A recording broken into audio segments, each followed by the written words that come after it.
ஆனால் 2025 நமக்கு இல்லை. அடுத்த சிஎஸ்கேக்கு அடுத்த வருஷம் தான். நிறைய பேர் சிஎஸ்கே திட்டுறாங்க. அவனுக்கு எல்லாருமே வந்து இந்த லாக்டவுனில் சடனாக ஃபேன் ஆன சிஎஸ்கே ஃபேன்ஸு. நாங்கள் ஆதி காலத்துலேருந்து சிஎஸ்கே ஃபேன்ஸ் தான். தோத்தாலும் ஜெயித்தாலும் மியூசியம் முறுக்கு தான்.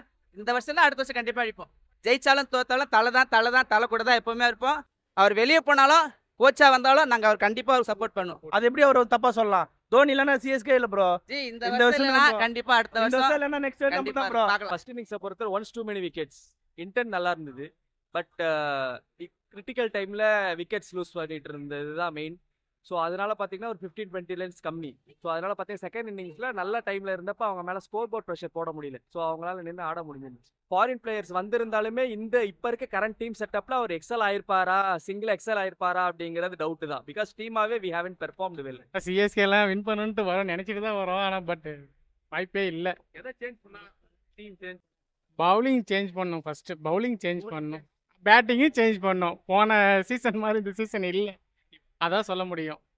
ஏன்னா எல்லாருமே ஏதோ கடமைக்குன்னு வந்து விளையாடுறாங்க, ஒன்றும் பண்ண முடியாது. ஒரு சீரியஸ்னஸ் இல்லை. இப்போ எடுத்திருக்க டீம் வந்து ஏனோ தானே எடுத்துருக்குறாங்க, அதெல்லாம் நல்லா தெரியுது கண்டிப்பாக.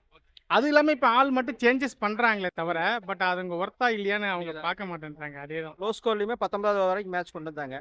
பவுலர்ஸ் கொஞ்சம் எக்ஸ்ட்ராஸ் கம்மி பண்ணி தான் நம்ம ஜெயிச்சிருக்கோம். It was interesting. It was very nice, but it was kind of a slow pitch, so competitive score. There is still a chance. 5-5. It is tough. It's not impossible. It is tough, but we'll see. Match கேவலமாயிடுச்சு. பிசிலி தான் பறக்குது.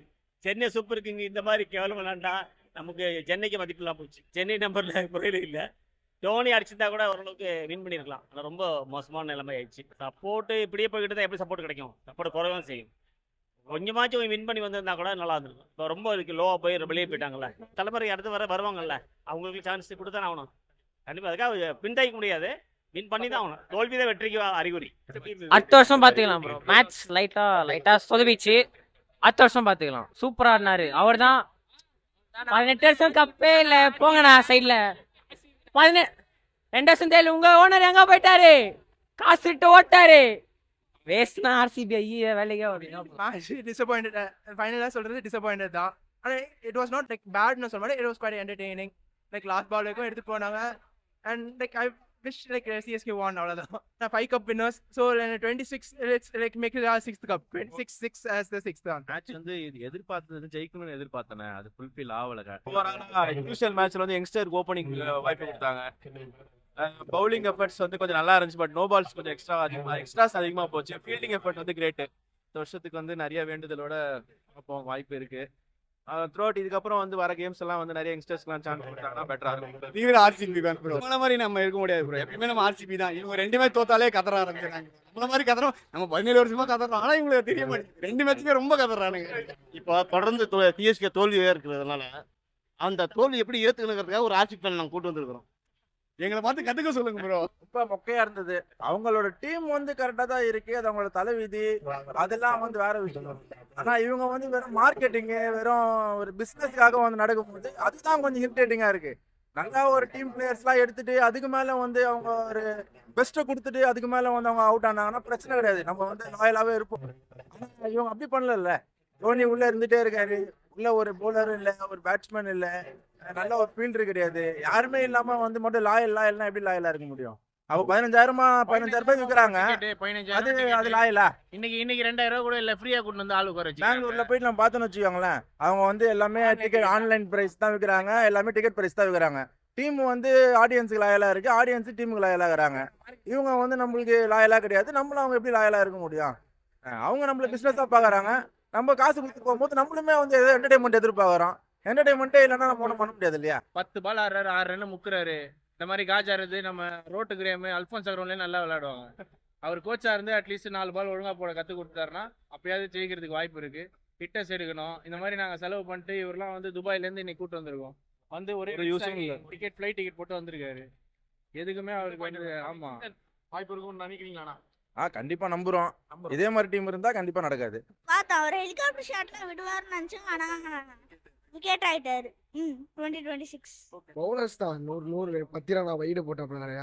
அதனால தான் மாறிச்சு. மோஸ்ட்டாக support பண்ணிட்டு தோக்குறப்ப கூட நின்றே ஆகணும்.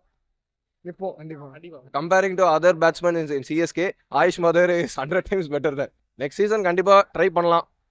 நல்ல பிளேயர்ஸ் எடுத்தா, நல்ல ஸ்குவாட் இருந்தால் கண்டிப்பாக ட்ரை பண்ணலாம். என்ன கேட்டால் பெட்ரு இவர் இன்றைக்கே ரிட்டைர்மெண்ட் கொடுத்தா ரொம்ப நல்லது. அவரோட ரெக்கார்ட்ஸ் அவரே வந்து ரொம்ப பின்னுக்கு தள்ளுற மாதிரி இருக்குது. அவர் வந்து இந்த ஒரு சீசன் வச்சுலாம் அவர் வந்து நம்ம யாரும் முடிவு பண்ணுற முடியாது. ஃப்ரம் 2000s அவர் வந்து ரொம்ப நல்லா விளையாடிட்டு இருக்காரு. டீம் ஆர்டர் கொலாப்ஸ் வந்து இந்த வருஷம் ஃபுல்லாகவே இருந்திருக்கு ப்ரோ சிஎஸ்கேக்கு. டெவால் பிரேவிஸ் வந்து நல்லா ஆடினார். 12 over 114 இருந்தது. பட் ஆனால் அதுக்கப்புறம் யாருமே அடிக்கல. கூடா எதுக்கு ஆடுறாங்கன்னே தெரில, திரிபாதி எதுக்கு ஆடுறாங்கன்னு தெரில, விஜய் சங்கர் இவங்க 3 பேர் தான் பேக் பண்ணிகிட்டே இருக்காங்க. யங்ஸ்டர்ஸ் நிறைய பேர் இருக்காங்க. வன்ஸ்பேடிக்கெலாம் சான்ஸ் கொடுக்கலாம். இப்போ கூட எனக்கு ரீசெண்டாக வந்து ப்ராக்டிஸ் மேட்ச்சில் வந்து வன்ஸ்பேடி சூப்பராக ஆடினாரு, பயங்கரமாக அடிச்சிருக்காரு அப்படின்லாம் வந்தது. ஆனால் யாருமே வன்ஸ்பேடி கொடுக்கறதே இல்லை. வன்ஸ்பேடி தான் வந்து டெல்லி பிரீமியர் லீக்ல ஹையஸ்ட் 6 அடிச்சிருக்காரு.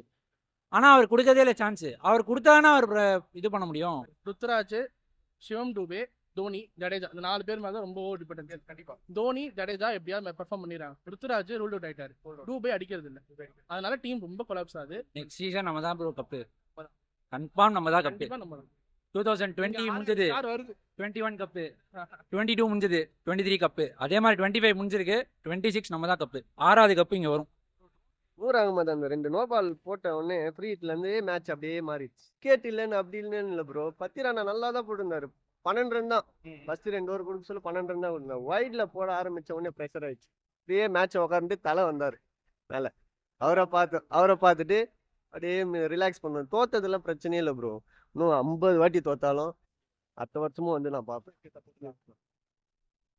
அதுதான் ப்ரோ. டெவிஸ் வந்து நல்லா ஸ்பின் ஆடுவார். அதே மாதிரி ப்ரூவ் பண்ணிட்டாரு சிஎஸ்கேல. இங்கே நம்ம சேப்பாக்லேயே ஆடும்போது மற்ற கிரௌண்டில் ஈஸியாக தான் இருக்கும் அவருக்கு. இனி அப்படியே இன்னொரு 4 மேட்ச் கேரி ஆன் பண்ணால் நெக்ஸ்ட் சீசன் கொஞ்சம் டெவலப் ஆயிடுவார். பத்திரானாவை கொஞ்சம் ரெஸ்ட் பண்ணணும் ப்ரோ. அவருக்கு அந்த ஆங்கிள் வந்து அந்த ஸ்ரீலங்கா இது போர்ட் சொன்னதுலேருந்தே கொஞ்சம் ஒயிட்ஸ் எக்ஸ்ட்ராஸ் நிறையா வருது. அது இல்லைனா கண்டிப்பாக மூவ் ஆன் ஆக முடியாது. நான் ஒரு 2-3 மேட்ச் வந்து உட்கார வச்சு எப்படி யோசிக்கணும், எப்படி இதுலேருந்து வரணும், வேறு பவுலிங் ஆக்ஷனை நம்மளால் சேஞ்ச் பண்ண முடியாது. இந்த ஆக்ஷனில் எப்படி கேரி ஆகி போகிறது அப்படின்னு பார்க்கணும். இல்லை அதை தொடர்ந்து அப்படியே ஆடிட்டு இருக்க அவருக்கும் அதே ஃப்ளோவில் போயிடுவார். இப்போ உண்மை சொல்லப்போனால் இப்போ டோனியை தவிர வேறு கேப்டன் பண்ண ஆளும் இல்லை. கெய்க்வாடும் வெளியே போயிட்டார். உண்மை சொல்லப்போனால் இந்த ஒரு காரணத்துக்காக தான் பண்ணிட்டு இருக்கு. அப்படி இப்போ ஜட்டுவும் பண்ண முடியாது, ஏன்னா ஆல்ரெடி அவர் பண்ணிட்டு வெளியே போயிட்டார். மிச்சம் இருக்க அஸ்வின் மட்டும்தான். அஸ்வின் ஆக மாட்டார். நம்ம டோனியால் காரணம்னு சொல்லும்போது ஒரு நல்ல கேப்டன் நிறையா ஃபாலோ பண்ணி போய் கப் அடிச்சிருக்கு. அப்படி இப்போ ஒரே ஒரு கேப்டனாக அவர் மட்டும் தான் இருக்காரு. இல்லைன்னா வந்து அவரை ரெஸ்ட் எடுத்துகிட்டு வேறு கேப்டன் கூட நெக்ஸ்ட் சீசன் ட்ரை பண்ணுவாங்க. மேபி இந்த கெய்க்வாடுக்கு வந்து இந்த பிரச்சனை அவனு வராமல் இருந்தா இல்லை இந்த சீசன் போகக்கூடாது ப்ரோ. ஏன்னா அவர் ஒரு லெகசி வச்சிருக்க. அப்படி ஒரு பெரிய ஃப்ளோவில் இருக்கும்போது போனால் தான் அவருக்கு ஒரு மரியாதை. இப்போ இந்த மாதிரி ஒரு கீழே இருக்கும்போது போயிட்டா அது நல்லா இருக்காது. அப்படி போகவும் அவர் விரும்ப மாட்டார். அவர் சொன்ன மாதிரி ஒரு 10 months டைம் எடுத்துட்டு அந்த கடைசி 2 months இருக்கும்போது வச்சு சொல்லுவார் என்ன இப்போ இருப்பாரா, ஆடுவாரா மாட்டார். இல்லை ஆடுவார், கண்டிப்பாக ஆடுவார். மேபி இம்பாக்டாக வரலாம். மேபி கீப்பிங் 20 overs கீப்பிங் பண்ண முடியாது அவர்னால. மேபி இம்பாக்டாக வந்து ஒரு சப்போர்ட் பண்ணிட்டு இந்த மாதிரி டேபிள் லாஸ்ட்டில் போகிறத விட ஒரு பிளே ஆஃப்ஸ் வரைக்கும் போயிட்டு போனால் கூட அவருக்கு ஒரு குட் எண்டிங்காக இருக்கும்ல. அப்போஸ் பண்ணுற காரணமே வந்து இந்த டிக்கெட் ப்ரைஸும் மேனேஜ்மெண்ட்னால தான். இப்போ மேனேஜ்மெண்ட்டோட ப்ரெஷர் பண்ணுறதுனால தான் இப்போ கெய்க்வானால் ஒரு இண்டிவிஜுவலாக ஒரு இது பண்ணவே முடியல. இந்த ஓவர் சேஞ்சிங்லேருந்து பிளேயர்ஸை சேஞ்ச் பண்ணக்கூடாது. நம்ம பார்த்தாலே தெரியுது. இந்த வடிவேல வாயை பற்றி வச்சுட்டு உட்காந்துருக்க மாதிரி அவரை தனியாக ஒதுக்கிட்டாங்க. இப்போ இன்வால்வ் ஆகிறதே இல்லை. நமக்கு வெளியே பார்க்கும்போது தெரியுது. பெருசாக கெய்க்வாடை நம்ம இன்வால்வ் பண்ணி டிசிஷன் பண்ணுறதில்ல. டோனியும் மற்றபடி இந்த காசி அவங்க ஃபார்ம் பண்ணி இது பண்ணிக்கிறாங்க. இவங்க ஒரே ஒரு இது வந்து ப்ராஃபிட்டபிளாக புஷ் பண்ணி கொண்டு போயிடுமே தவிர டீம் ஜெயிக்கணுன்ற ஐடியா வந்து இப்போதைக்கு இல்லை. இப்போ நெக்ஸ்ட் சீசன் அதே மாதிரி கொண்டு வந்தாங்கன்னா அந்த 5 trophies கூட சேர்ந்து இன்னொரு ட்ராஃபி கண்டிப்பாக வர வாய்ப்பு இருக்கு. போன மேட்சோட இந்த மேட்ச் பரவாயில்ல. இந்த மேட்ச்சில் டெவால் பிரேவிஸ் செத்து வந்ததுனால தான் அட்லீஸ்ட் 150 தொட்டாங்க. ஏன்னா முன்னாடி பார்த்தீங்கன்னா சிவன் டுபேலாம் 6 டுபேன்னு கத்திருந்தாங்க. அவர் மிடில் ஆர்டர்னா அப்படியே பறந்து அடிப்பார். நல்லா அட்லீஸ்ட் 190, 150, 160 அப்படி வந்துடும். அவரோட விக்கெட்லேயே நல்லா வந்துடும். யங்ஸ்டர்ஸ் சான்ஸ் தரணும். ஆல்ரெடி போயாச்சு. இப்போ வாய்ப்பு இல்லை. அடுத்த சீசனில் நான் சொல்ல வரேன்.